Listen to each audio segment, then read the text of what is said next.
Coach Ali Dixon, welcome to the podcast. We finally got you on. Thank you, yeah. Finally got there. But yeah, it's good to be here. And thank you for coming on before you go on holiday, because I believe you're travelling, is it today or tomorrow? Oh, Thursday. So I've got, Thursday. a day. Okay. But yeah, they are kind of quite busy into work right up till kind of Wednesday evening. So yeah, madness. Cramming it in before you go. And if people are joining us on YouTube, which a lot of people do, they'll see you very proudly sat in your Sunderland jacket. Do you care to explain? Yeah, I work for Foundation of Light, which is the official charity of Sunderland Football Club.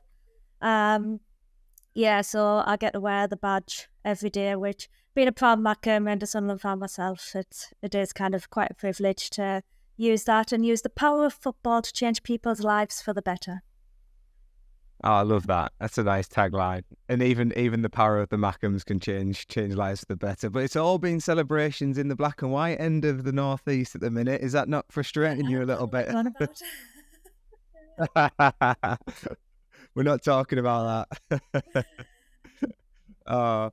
Well, let's jump into running. But as always, Ali, firstly, thank you for joining us. I'm really looking forward to this, and particularly with marathon season coming on us very, very quickly. As you know, as a runner and as a coach yourself, we're going to get very busy and we're going to get a lot of marathon questions. And I thought there's no one better to bring on than a very experienced marathon runner and coach in yourself. Before we dive into the marathon side of things, I always ask our guests to provide us with a little bit of inspiration to kick us off.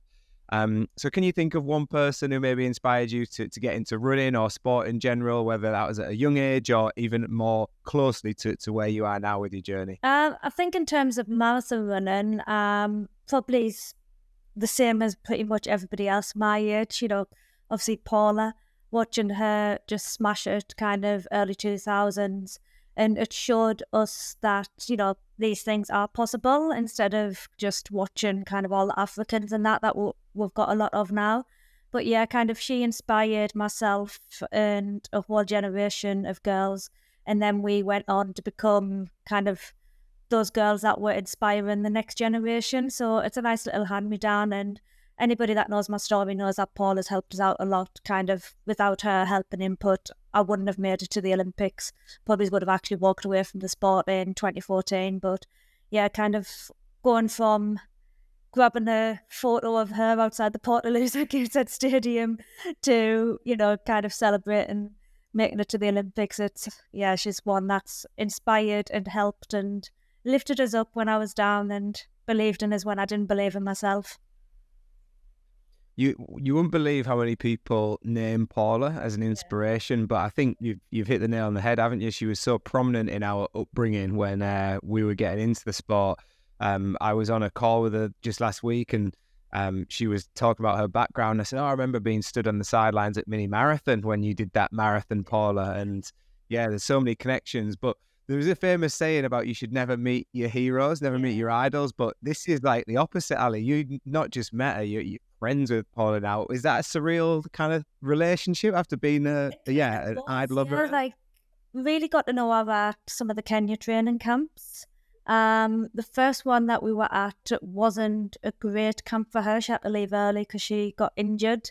And then a few years later, when she was training for her last London Marathon, we really kind of clicked then, became quite good friends. And, I didn't actually approach her for help. She was sitting down having a cuppa one day, and she just said, I'm happy to help you out if you want it, send your training programs over, because I was self-coached. And yeah, kind of the friendship and kind of that mentor role just blossomed from there. And like I say, without her help and reining us back a lot of the time, I probably wouldn't have made it to Rio and kind of, have the success that I had. I'm definitely going to come back to that point in particular around self-coaching and then Paula's input when we come on to the marathon, because I think that'll be a fascinating part. And as I mentioned, someone who you idolised and then becomes not just a friend, but almost like a confidant who you then get support from in the build-up to marathons. It's quite a story, but I think it goes to show how close the running community is. And people think these superstars are untouchable, but so many people are so giving, aren't they, in the running space? Yeah, I did a talk in a few weeks ago through at Gosforth, and somebody said, like, what are the marathon girls like? I said, well, on a day-to-day basis, we're good friends. There's a few of the girls still message us and ask us for bits of advice, even though they're running like 5 minutes faster than us now. But yeah, kind of until we stand on the start line, we do help each other out and we're friends and everything. But as soon as you stand on that start line, you're mortal enemies. You'd literally walk over each other to get the success. But again, you cross the finish line and you go back to being best of friends. You see it as the all finish and they're waiting for each other to kind of give hugs and all that kind of stuff. We do support each other. And at the end of the day, we're all going through exactly the same thing. It doesn't matter whether you're doing it in 2.5 hours or 5.5 hours. Every marathon runner is going through 26.2 miles. They're going to have a good patch, they're going to have a bad patch, and they're all going to experience the same emotions. And if we can help each other out, then, giving some help and advice to somebody's not going to make you run any faster or slower. So, if you've got a little nugget of information there, pass it on. Yeah, control what you can, but support others on that journey. I think there's a real level of appreciation, isn't there, for what other people do? And like you say, we're all going through similar things. And I find that level of respect is just so prominent in running, but particularly marathon running. There's this big kind of community. And it's a very special community and one which will be thriving in kind of, well, this podcast will go out just before the marathons, but right now we're sat and we're now under 4 weeks away from Manchester and London, which sounds crazy again. It's come round. We'll talk all things marathon, but I'm conscious that some people know you as Little Ali from the Northeast, particularly up in Sunderland. You're very famous when you're out on the roads up there. Some people will know you now as a coach as well. And some people see you in different lights, in the Stadium of Light, of course. But I want our audience to get to know you a little bit more and a bit more about your background, Ali. So can we start right back from when you were young? Were you always a runner? Where did your sporting journey start? Oh, geez. We're going back a long time now. So my dad was a marathon runner. He did 2:21 for marathon back in the day when I think he was like the 6th fastest in his club that year. But yeah, kind of, I was dragged around the country watching him run marathons as a child. So when you're like 5 and 6 and that, it's not the best day out for you. But back then, pretty much every local road race would have a fun run alongside it. So I've got pictures of myself and my dad running the Crimdon Dean fun run. I've got my long white socks on, and my dad's actually number 118 with the tash to go with it. But yeah, so I've always kind of had an interest in running, but from my experiences of being particularly in London Marathon and watching, not so much watching my dad suffer, but watching other people suffer, I also have a very vivid memory of turning to my mum and saying, I'm never ever doing this. So yeah, kind of, I did all sports at school. I was that kid that just did everything. I was never even good at anything, even like running. I did cross country and I would be near the back of the Harrier League than nearer to the front sort of thing. So yeah, but I just loved it. I was, I liked being out and running and just being active. And then as I got into my teenage years, I built my friendship group within kind of the Harriers. So that kept us going. And then, yeah, I just progressed through. Pretty late developer, really. I didn't get my first international until I was 29, England international, and then my first GB international at 31, I think I was, 2009. So that was the World Half Marathon, and then just kind of blossomed, so to speak, from there. Made my debut in the marathon in 2010. That was an absolute disaster. But then I didn't give up on it. By this point, I'd changed my mind. I did want to do the marathon and I wanted to do the marathon. So yeah, I kind of stuck at it. 2011, I did Brighton Marathon and won my only marathon win. If we measure marathon success on the number of wins, I'm not very good. But, it's hard to win when you're doing all the big cities and that sort of stuff. Yeah. So Yeah. Absolutely. People are saying like, well, I've not won more marathons than you, but like, yeah, you've got like 10 people in your marathon. So, but yeah, just went through it. Had a bad time at Commonwealth Games 2014 where I had to stop with injury. And at that point, that was it. I was done with running.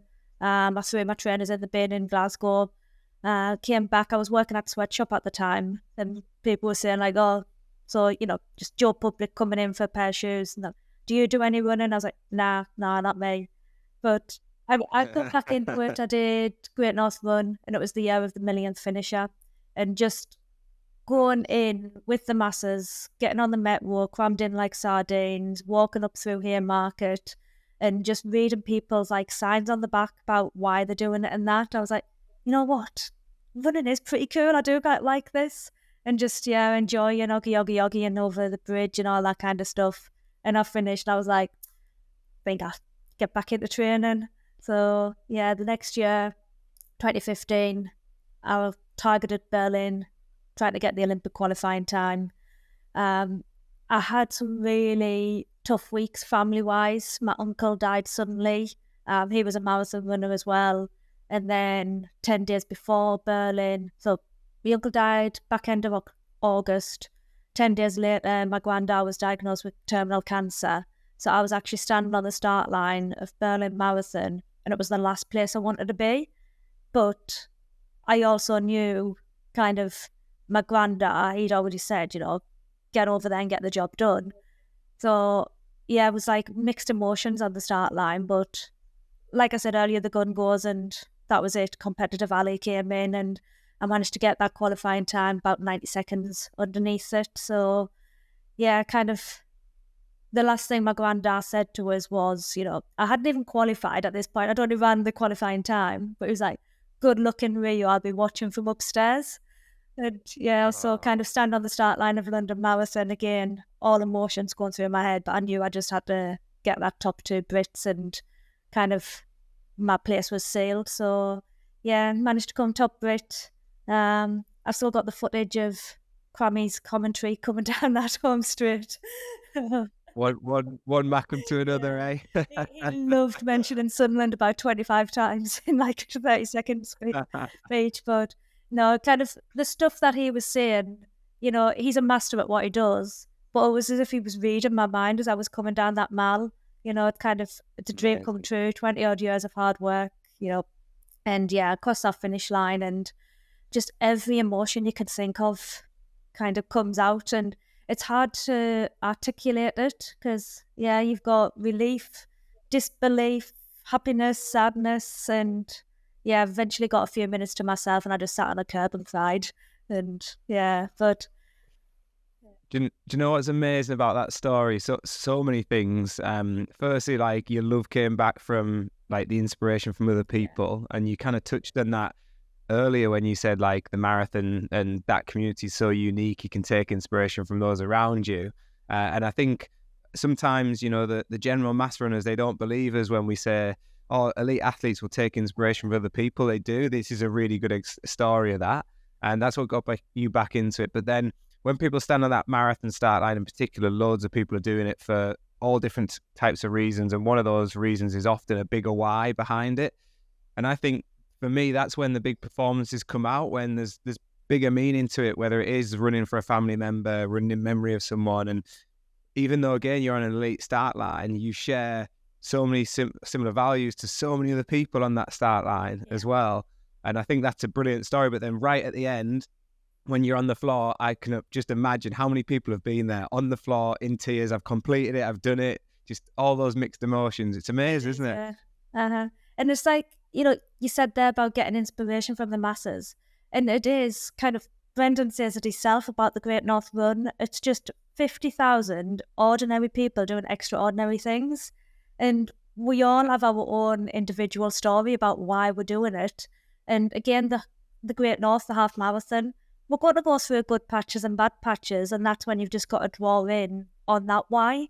And yeah, it keeps everybody going. Like I always tell my athletes and, just anybody that asks for advice, how do you get through the tough patches? And it's have a mantra and make something, around that, why you're doing it, or have on your hand written down you're dedicating each mile to somebody special, or and it's just drawing on kind of like the reasons why you are doing it, because at the end of the day nobody cares how fast or how slow you run. They might ask you the day after, what time did you do in your marathon, but they're not really bothered. It's only a pleasantry.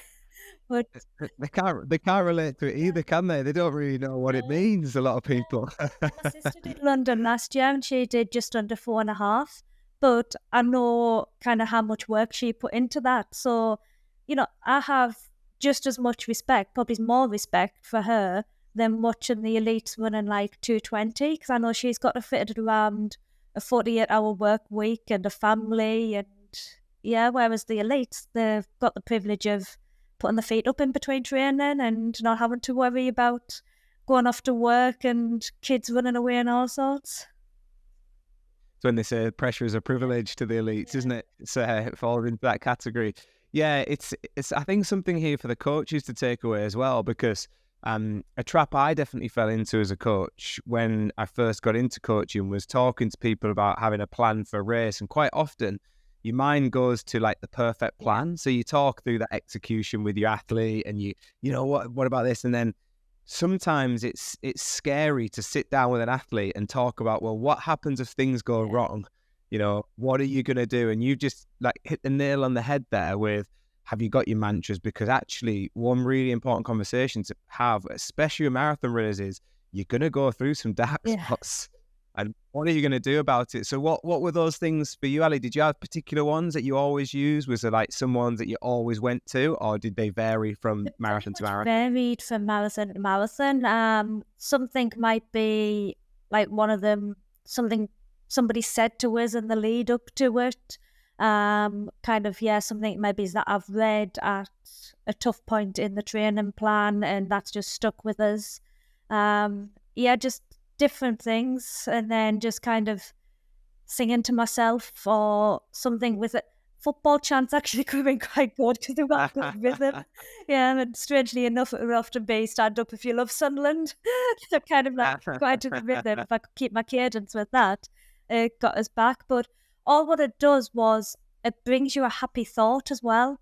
And if you can get out of that dark place with a happy thought, it's like when people say smile, but make it a happy, like a true smile, because apparently the brain can't kind of do conflicting emotions at the same time, but it's quite hard just to bring on a happy smile when you're riddled with pain at 23 miles in a marathon. So kind of singing some Sunderland chants and that, it normally brings back happy thoughts. And kind of they do have a good rhythm for you just to keep in with. Don't do any kind of slow love songs. That might not be the best thing. Top of the list. But again, you're right. I think a lot of people as well, that's why they look for family on the course, isn't it? It's why they look for, again, the elites will take inspiration from the side of the course. You'll see people like almost like gearing the crowd up to try and get that emotion from them. And again, it's what makes the marathon so special. Before we go on to kind of more tips and some of your best marathon performances as well, I wanted to touch on your route after the marathon, because very successful. You went to major games with GB, but the journey didn't stop there. And actually, from somebody who said, you know what, I don't think I'll ever do a marathon, to your mum, you then decided to go a bit longer as well, didn't you? Well, only slightly longer. I refer it more as an extra large marathon rather than an ultra. But kind of, it's something I'd looked at for a while, the 50k. I'd looked up the British record and it was about 3:16, and I thought, that's pretty achievable. And I remember having a conversation with Neil Black after London Worlds in 2017, and I must have been nearly 39 at that point. There was another piece of crummy commentary as I'm finishing. He's like, well, it's just 38 now. There's not going to be much more days out there. So I was like, cheers. Thanks, Steve. Loved getting my age in. But I spoke to Neil and he said, like, what now? Because by that point, I had done like all the majors, like major championships and everything. And for most people, it would be a case of, oh, well, I'm retiring.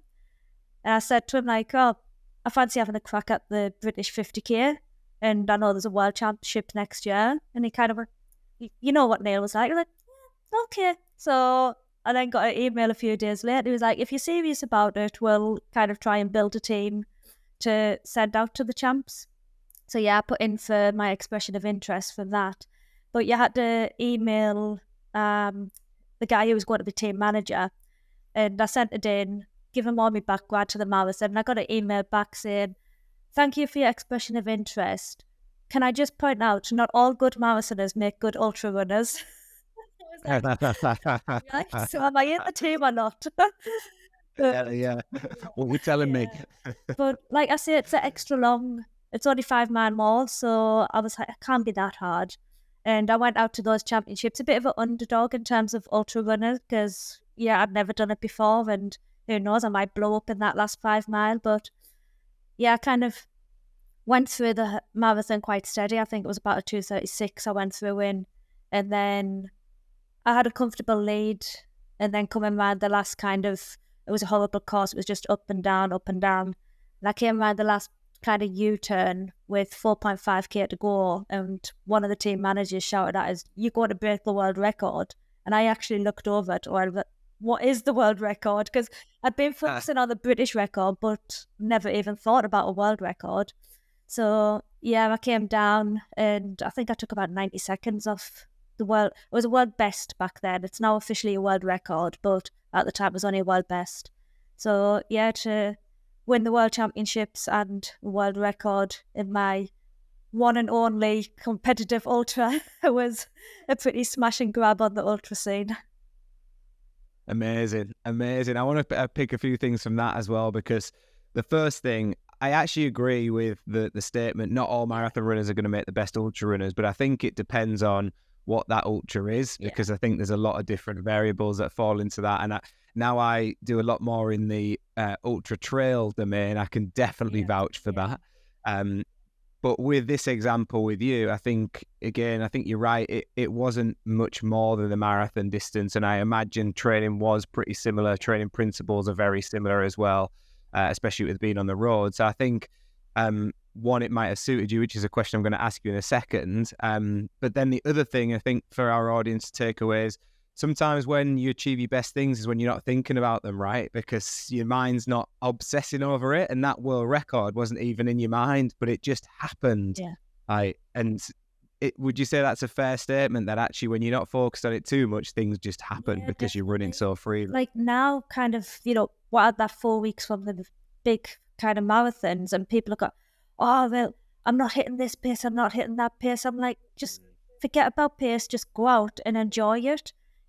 For some of them run in London, it's going to be hard for them to stick to pace anyway, because it's so crowded and everything.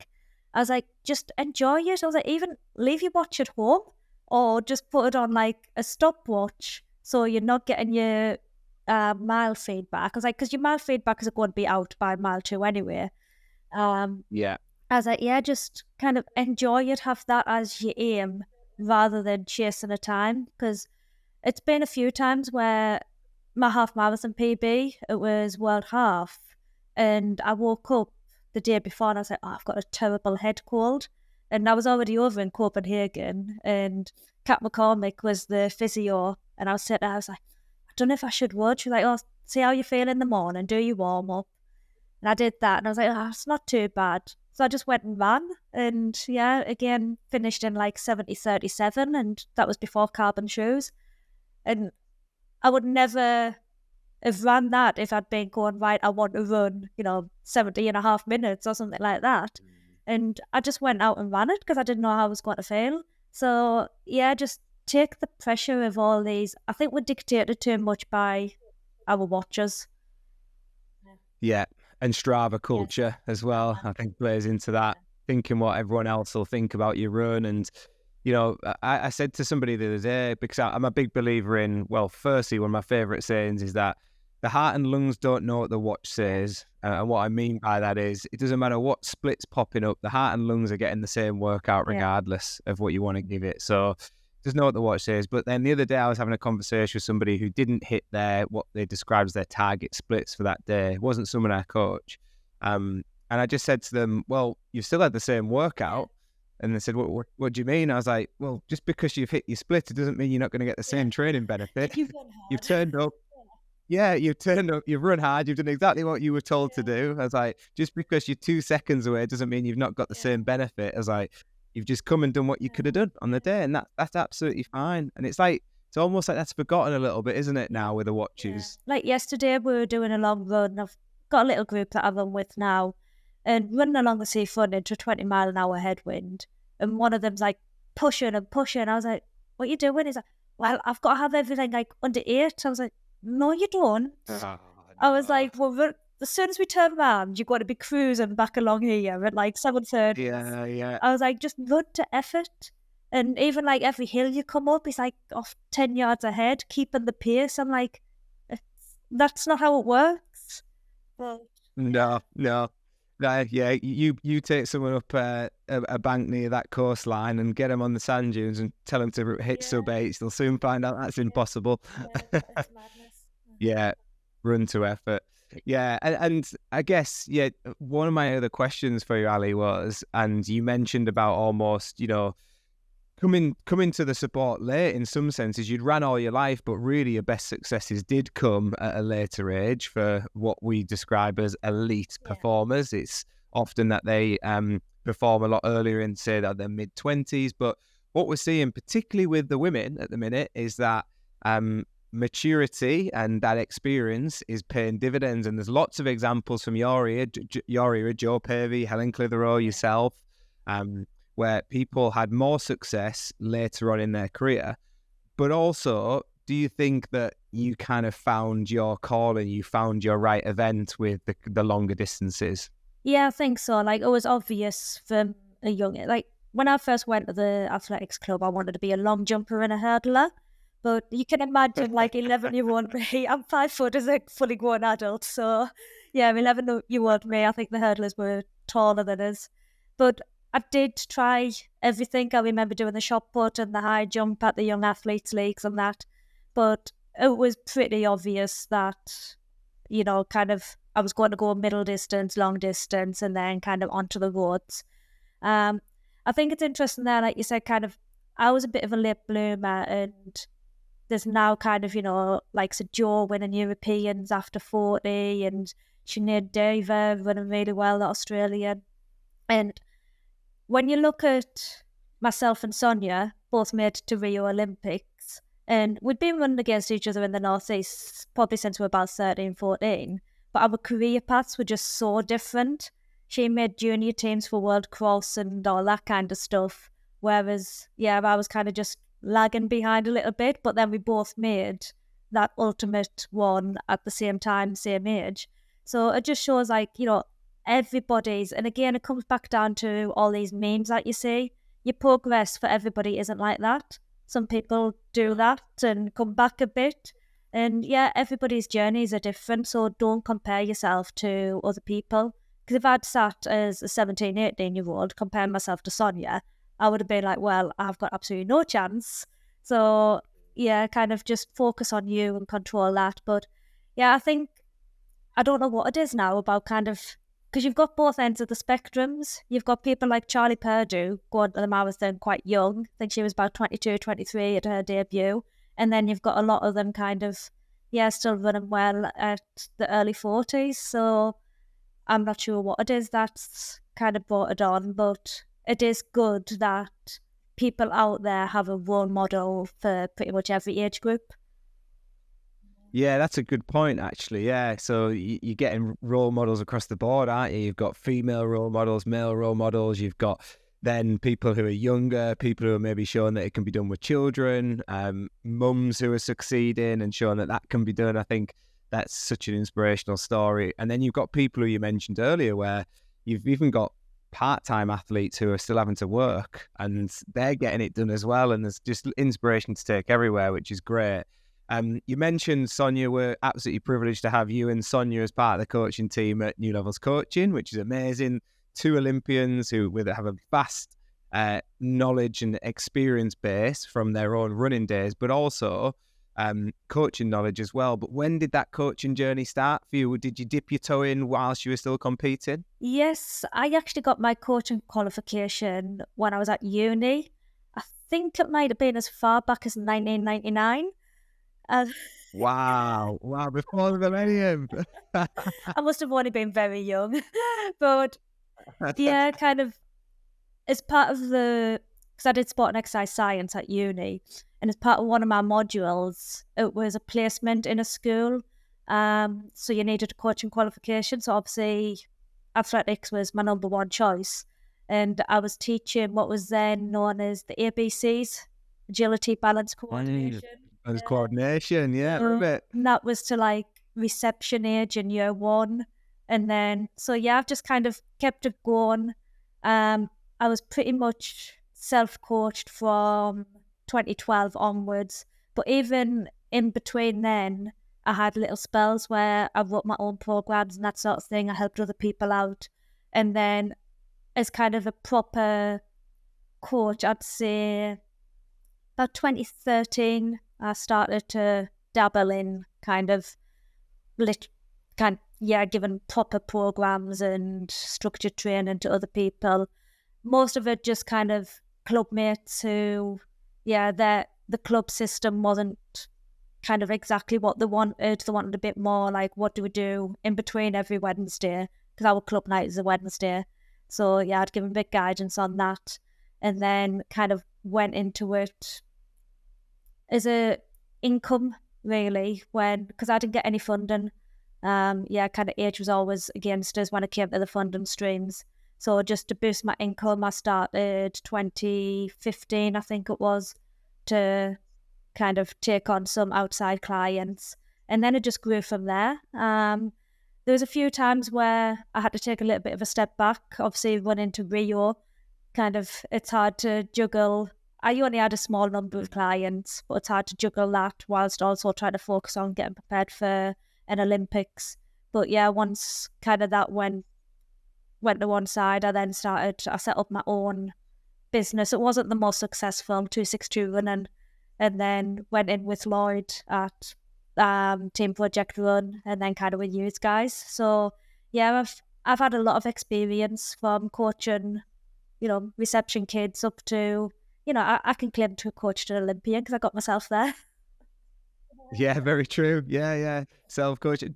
Did that help with, stepping into coaching? Because you mentioned that earlier, and I did want to go back to it. So that self-coaching journey, I want to go at it from two angles. Yeah, firstly, do you feel like it helped you, and did you learn from that, which now helps you planning and scheduling for other athletes? Yeah, definitely. I mean, I was an experiment of one, and I always say as a coach, I'm not an expert. I might be an expert in me, but what works for me isn't going to work for anybody else. And I never give somebody just what I did. I might tweak some of the sessions, like a sandwich session, a bit of tempo, a block of faster stuff, and then a bit of tempo. I might give them that, but it wouldn't be the same volume as what I would be doing. So yeah, and I think a lot of runners, they'll come to me because they go, oh, well, she was a high volume athlete, I want to do that. And I'm like, well, no, because I look back now and go, there was absolutely no reason why I should have been running 130 mile a week. Apart from, I loved it, and you're out in front or something, and those mountains are just calling you to go out and run in them. But kind of, I try and hold people back. I did make a lot of mistakes, and I've learned from that. And now I'm trying to stop my athletes and kind of, other friends and that, just stop them from making those same mistakes. And if I can do that, it's been worth me making them. I mentioned like Paula would look through my programs, and you can guarantee I'd send off like a 6-week block or something, and it would come back and it would say, needs more rest. Really? Yeah, interesting. And again, you'd look at her training and you'd go, well, how could she tell us that I need more rest when you look at what she did? Mm-hmm. But again, it's her learning from her mistakes. You need more rest, otherwise you've got to keep on breaking down with injuries like what she did. So, yeah. It's a great point. Yeah, do you know what? One thing that stood out from this last year of working with Paula a lot more closely was one of my favorite sayings that she said to me, I think it was when we recorded an initial podcast with her, and she said, a lot of people want to find out how to train harder, how to run faster. And she said, what they don't then balance that with is, well, if I'm going to train harder, I need to recover harder. And it was such a, like, you know, one of those moments where you think, oh my God, yeah, the penny's just dropped for me. Like, everyone's trying to suss out what's the next hard training method? How do I do more volume? Nobody's asking, how do I recover better? Or let's explore it, but they're not willing to do it. And it's such an important part of that program, isn't it? Yeah, I think it was Ryan Hall had a great quote. You know, anybody can train hard and train like an animal, but it takes a brave man to rest hard. Yeah, 100% agree. It's like the whole, I have a battle with this all the time. It's like the whole running easy thing as well. And, you know, people just trying to run everything hard. And it's really tricky to explain to people how important that rest is. But I really like the Steve Magnus, Brad Stulberg, the growth equation, stress plus rest equals growth. If you cut that out, then it's just not going to happen for you. You're not going to continue to grow. The other part of this I wanted to go to, particularly with Paula's input, so I'm glad you've brought it back up, is some people, you know, love coaching's for them, and they've got their one-to-one coaching, and you've got people that you work with on a one-to-one basis. Some people maybe don't want to coach, but they do want that little bit of extra guidance. How important was it to have somebody there who was like looking in and just almost checking that program for you? I think it was important because, like I say, I do just love to run, and especially when you're in places like E10 or Fontevraud, you know, you're surrounded with everybody they're all on different schedules, so you can guarantee if you wanted to run pretty much 12 hours a day, you'd have somebody to run with. But and it's like, it's just holding yourself back, and it's great when you're fit and you can do that, but the second you get an injury, I think that's when kind of that coach or the mentor comes in as well, kind of, because when you're running well, you know, the world's brilliant, but as soon as you get a niggle or an injury or your race doesn't go quite as well, you need somebody to kind of put it in perspective for you. And let's face it, there's nobody better than Paula for that. You know, she's had some of the, I'm sure she won't mind the same, but some of the most high profile bad days in the sport. So yeah, kind of having her there and, you know, just saying to us, you know, at the end of the day, you're running down the street. You know, why are you making it so complicated? So and it's like, she did, I said it at the beginning of this podcast, she still believed in us at times when I lost belief in myself. And for her, we went out to Kenya, must have been early 2015. I'd had the worst ever race at Edinburgh Cross. I shouldn't have ran, but when you've got Mick Woods on the phone, and like, I'd been poorly over Christmas and that, and I knew I was never ever going to get the chance to do cross country for Great Britain again. So I stupidly said yes. And yeah, I was like way off the back and had a miserable day. And I remember messaging Paula and saying, I'm not coming to Kenya anymore. I'm like, yeah, I've had enough. And she's like, don't be daft, come over, we'll train together, see what happens, and then we'll reassess. And yeah, kind of that trip again just turned it around for us. She kept on saying, like, she was training for her last London, and she kept saying, you know, you're in really good shape, you know, you should do London as well. And I did think about it, but yeah, I decided not to. And we're doing long runs, and she's like, honestly, you're killing us, will you slow down? Of course, I'll put the boot in, you know, make us suffer a bit more. But yeah, just the way she was building us up, and it worked because she was constantly like reinforcing, you're in great shape, you're in really good shape. And I came back and I ran Trafford, and I ran like 32:30 or something at Trafford 10k, and I was like, you know what, maybe she was right. Yeah. And you know what, it's so important to have those people around you pick you up when you're down. And I think this is one thing that I wish I could, you know, I guess it's really difficult because when people come for coaching, I get that for a lot of people that's a financial investment. And when they're injured, the first thing that they look to drop is the coaching. And they ask me for my honest opinion. Now, it's really tricky because I'm a business owner, and I get that it might come across that I'm saying to people, look, well, we just want your money, when it isn't that at all.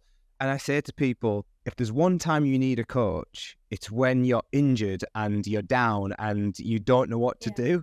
Like when you're running and everything's going well, you're probably getting the least value from your coach there because it's just ticking along nicely and they're just giving you some nice feedback.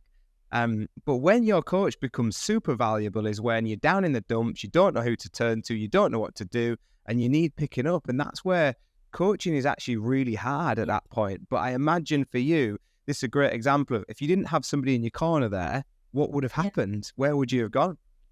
And I think that's where kind of the person, like in-person coach, beats the AI coach, because the AI coach is absolutely brilliant when you can follow that plan to the letter, but life gets in the way and you've got to change things around. You can't just pick up the phone and go, what do I do here? Do I do like all 3 hard sessions on a trot, or do I just pick up as normal? And like you say, kind of as soon as we can all get over one bad race, but if you have 2 bad races in a row, you then start to question everything. But just having a chat with your coach and them going, right, let's have a look what's happened this last 4 weeks. You've had a deadline at work where you've been stressed off your head. You've got a new baby, you're moving, and you can pick all these things out. And I think that's kind of where the interpersonal, and that's the difference between a good coach and somebody who just goes, there's basically a spreadsheet of a load of numbers, go and do it. And kind of because we've got our own experiences that we can draw on as well, we can always come up with anecdotal, well, I remember, for me, when I remember doing Edinburgh cross country, I was dead last by about 30 seconds behind like the next person.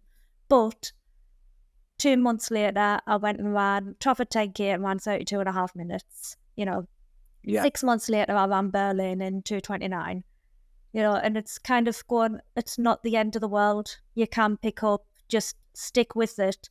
And it's when you get some athletes where they're quite new to you and they haven't just, dropped 3 minutes off the 10K time in the first 6 weeks. And they're like, well, is this all worth it? What a magician. Yeah.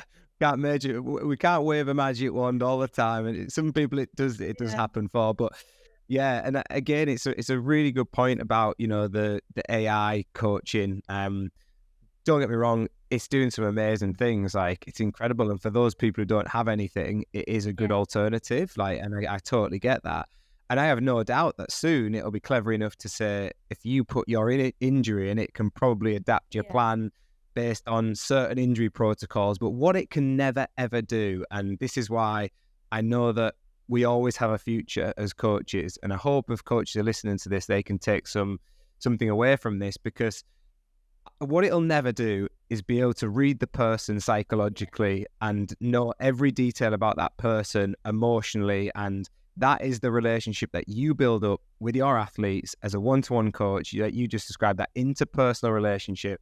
And yes, artificial intelligence will get better at that, but it will never, ever truly understand that. And if you build that relationship with your athlete, that's the most powerful tool you've got. But it's also, for the athlete, what they've got to recognize is it's the most powerful tool that they've got as well, having that coach with them, because they know them better than they often know themselves. And what you've made a good example here of like knowing when to take a day off or something. You yourself, as an athlete, you want to carry on. You want to do another day. Whereas the coach will know you well enough to say, hang on, Ali, I know you want to do another day. However, let's just take an extra day off. And that's what artificial intelligence can't grasp, and it never will be able to grasp because it can't get in somebody's mind. Yeah, definitely. Like, even myself, I set out to do a 20-mile run yesterday. Don't ask us why I'm doing 20 milers. I just, You still love it. You still love it. But by 30 mile, I was just absolutely, like, the group had dropped us and everything. And so I cut short at 16. It was actually 15.97 just to annoy people on Strava. But so today I'm taking a complete rest day. I would normally do a swim, but I'm like, well, no, I dug a bit of a hole, and if I just carry on as normal, I'm just going to dig it deeper. And, try to get that across to some of your athletes as well. It's fine. Just because it's on your final surge, it doesn't mean you have to do it. It's a guide, not, so yeah, again, just picking up, you get to learn and you get to know your individual athletes. And there's some of them where you can just be brutally honest with them. And it's like, yeah, I appreciate that. And there's others you've got to be a little bit softer. But, well, maybe if we just tweak this and and it isn't a one size fits all coaching. I had two female runners, roughly the same age, absolute contrasting training schedules, but running within 30 seconds of each other in a marathon. It's the beauty of it, isn't it? Everybody's done that start line, has got there in a different way, and yet you could run at the same time. There's 12. I always go back to the Olympics, classic 1500 meters, 12 people stand that start line, men or women, and they've all got there doing a different training method, and they're all going to run within about a second or two of each other. Like, go figure. There's not one training method fits all.